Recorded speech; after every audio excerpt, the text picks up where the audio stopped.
Vote গণনার খবর জানাতে ময়মনসিংহ থেকে সরাসরি যুক্ত হচ্ছেন সহকর্মী ইলিয়াস আহমেদ। ইলিয়াস, ময়মনসিংহে কত শতাংশ ভোট পড়েছে আর ভোট গণনা এখন কোন পর্যায়ে রয়েছে? জয়, অসংখ্য ধন্যবাদ।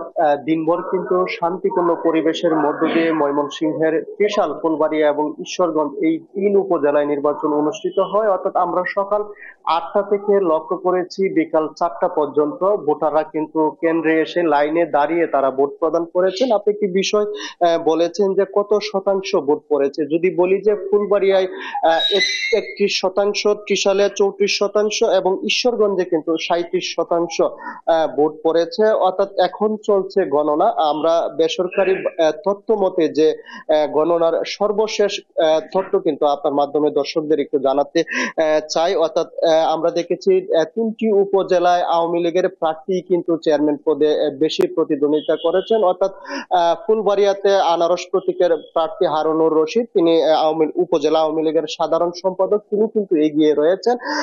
অর্থাৎ ত্রিশাল উপজেলায় মোহাম্মদ আনোয়ার শাহাদাত, তিনি বিএনপি সমর্থিত কাপ পিরিচের প্রার্থী, তিনি কিন্তু জয়ের পথে অনেকটা এগিয়ে রয়েছেন। এছাড়াও ঈশ্বরগঞ্জে বদরুল আলম প্রদীপ আনারস প্রতীক নিয়ে, তিনি কিন্তু আওয়ামী লীগ সমর্থিত, তিনি অনেকটা এগিয়ে রয়েছেন। অর্থাৎ বলা যায় যে এই তিনজন প্রার্থী কিন্তু জয়ের দ্বার প্রান্তে কিন্তু রয়েছেন। অর্থাৎ আমি এখন রয়েছি জেলা কন্ট্রোল রুমে রয়েছি, এখান থেকে ফলাফল কিন্তু ঘোষণা করা হচ্ছে। অর্থাৎ এই ফলাফলের ভিত্তিতে এই তিনজন প্রার্থী কিন্তু জয়ের অনেকটাই দ্বার প্রান্তে এগিয়ে রয়েছেন। আমরা একটু যুক্ত হব নির্বাচন কর্মকর্তা আশরাফুল আলমের সঙ্গে, একটু জানতে চাই দিনভর তো শান্তিপূর্ণ পরিবেশের মধ্য দিয়ে নির্বাচন অনুষ্ঠিত হয়েছে, সর্বশেষ ফলাফল সম্পূর্ণ করতে আসলে কতক্ষণ সময় লাগতে পারে?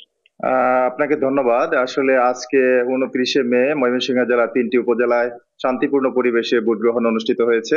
উপজেলা 3টি হচ্ছে ফুলবাড়িয়া, ত্রিশাল এবং ঈশ্বরগঞ্জ। তো আমরা ইতিমধ্যে কন্ট্রোল রুমে ঈশ্বরগঞ্জের 102টি ভোট কেন্দ্রের মধ্যে 50টি কেন্দ্রের ফলাফল আমাদের কাছে এসেছে এবং ত্রিশাল উপজেলায় 125টি কেন্দ্রের মধ্যে 42টি কেন্দ্রের এবং ফুলবাড়িয়া উপজেলায় 125টি কেন্দ্রের মধ্যে 30টি উপজেলার ফলাফল আমাদের জেলা রিটার্নিং কর্মকর্তার কন্ট্রোল রুমে পাওয়া গেছে। তো এই ফলাফল পেতে আমরা আশা করতেছি আগামী 2 ঘন্টার মধ্যে হয়তো আমরা সব ফলাফল পেয়ে যাব। এবং একই সাথে আপনারা জানেন আজকের এই নির্বাচনে কিন্তু জনগণ স্বতঃস্ফূর্তভাবে অংশগ্রহণ করেছে। নির্বাচন কমিশন, স্থানীয় প্রশাসন এবং পুলিশ প্রশাসন প্রত্যেকের সহযোগিতায় আজকের এই শান্তিপূর্ণ ভোট গ্রহণ অনুষ্ঠিত হয়েছে।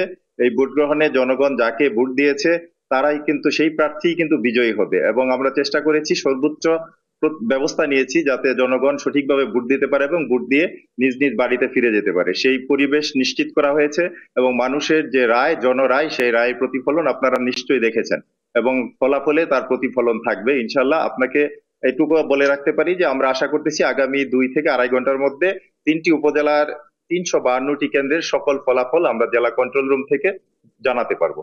ধন্যবাদ। ধন্যবাদ।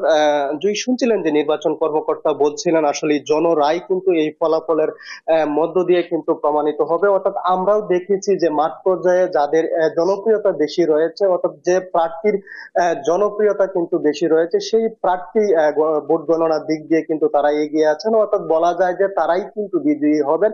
এবং আমরা দেখেছি যারা বিজয়ের দ্বার প্রান্তে রয়েছেন তাদের কর্মী সমর্থক যারা আছেন তারা কিন্তু আনন্দ উল্লাসে ইতিমধ্যেই মেতে উঠেছেন। এই ছিল আমার কাছে ময়মনসিংহ থেকে ভোট গণনা নিয়ে সর্বশেষ তথ্য। জয়ী, ইলিয়াস আহমেদ, অসংখ্য ধন্যবাদ জানাচ্ছি আপনাকে। দর্শক, ভোট গণনার আরো খবরাখবর নিয়ে এবার বগুড়া থেকে যুক্ত হচ্ছেন আরেক সহকর্মী সঞ্জু রায়। সঞ্জু, সারাদিন বগুড়ার ভোটের পরিবেশ কেমন ছিল আর জানাবেন ভোট গণনা কোন পর্যায়ে রয়েছে এখন?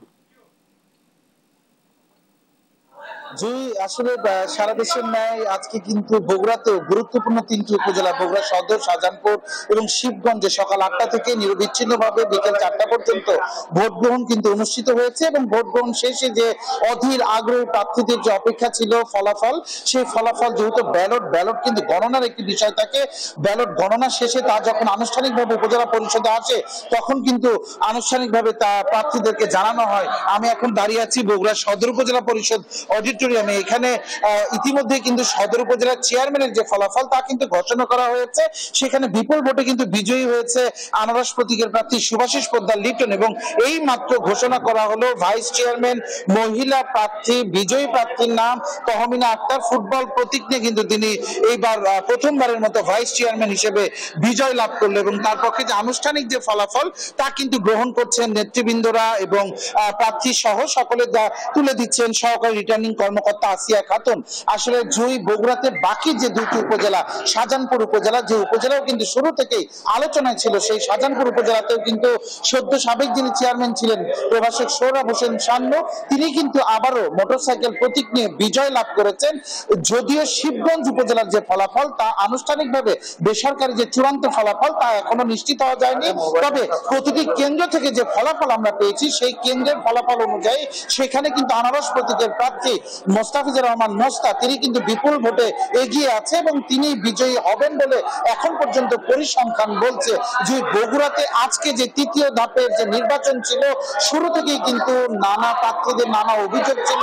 আপনি জানেন যে বগুড়া সদরের পুরুষ ভাইস চেয়ারম্যান যে পদে নির্বাচন তা কিন্তু স্থগিত করা হয়েছে, এবং যে কারণে এই তৃতীয় ধাপের যে নির্বাচনের রিটার্নিং কর্মকর্তা ছিল তাকেও কিন্তু বরখাস্ত করা হয়েছে। শুধু তাই নয়, একাধিক কেন্দ্রে কিন্তু প্রিজাইডিং কর্মকর্তাদের প্রত্যাহার করা হয়েছে। বিভিন্ন জায়গায় কিন্তু নানা রকম ঝামেলাও আমরা দেখেছি। প্রার্থীদের অনেক অভিযোগও ছিল যে তাদের এজেন্টকে কেন্দ্র থেকে বের করে দেওয়া হয়েছে। তারপরে দিন শেষে সুষ্ঠুভাবে কিন্তু চেষ্টা করেছে তাদের ভোটের গণনা শেষে আনুষ্ঠানিকভাবে প্রার্থীদের মাঝে কিন্তু ফলাফল তুলে দেওয়া হচ্ছে, এবং এর মধ্য দিয়ে তারা চেষ্টা করছেন যে নির্বাচনের যে আনুষ্ঠানিকতা তা কিন্তু শেষ করে। এবং সদর উপজেলা অডিটোরিয়াম থেকে নির্বাচনের ফলাফল নিয়ে আমার কাছে এখন পর্যন্ত এটি ছিল সর্বশেষ। ধন্যবাদ জানাচ্ছি আপনাকে। দর্শক, বগুড়া থেকে ভোট গণনার খবরাখবর জানাচ্ছিলেন সহকর্মী সঞ্জু রায়।